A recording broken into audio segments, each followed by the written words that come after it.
Me and White Supremacy Week 4. No pat on the back.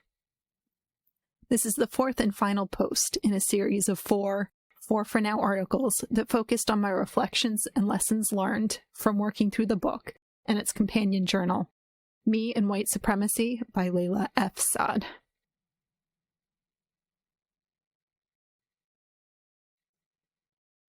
The final week of the Me and White Supremacy Journaling Challenge had me thinking about my relationships with others who have white privilege and what my commitments are moving forward with my anti-racist work. Although I've been confronting white people more about their racist behaviors, I have not put the effort into determining their level of commitment to anti-racism. Are they putting in the work? Do I need to keep the pressure on them to start the work? I give friends and family the benefit of the doubt if I think something they say or do could be racist. Perhaps I didn't understand what they said or meant. I'm sure they didn't mean it like that.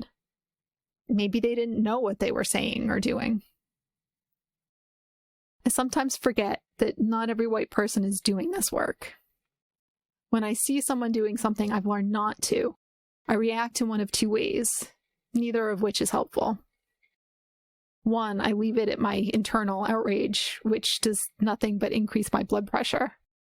Or two, I respond angrily and/or impatiently, which just makes us both angry.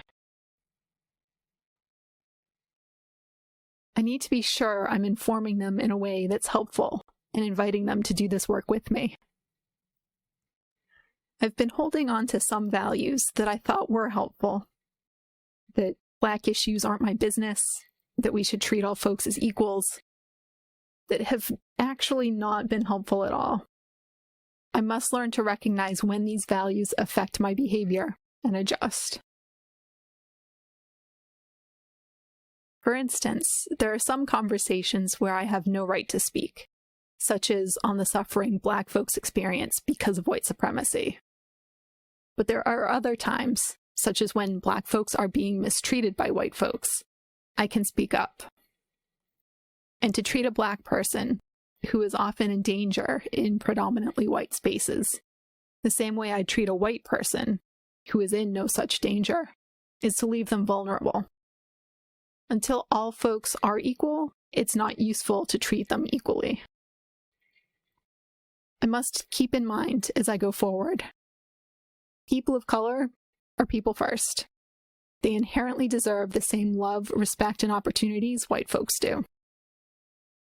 People of color are not separate from their racial identities. I can't expect them to put their racial identities aside when we're addressing other issues. And in discussion with or taking action with people of color, I should center their needs, not mine, and not what I think they need, which means I need to listen first. My anti-racism work isn't done. There's no pat on the back because I've finished anything. I must remember what I've learned in this process.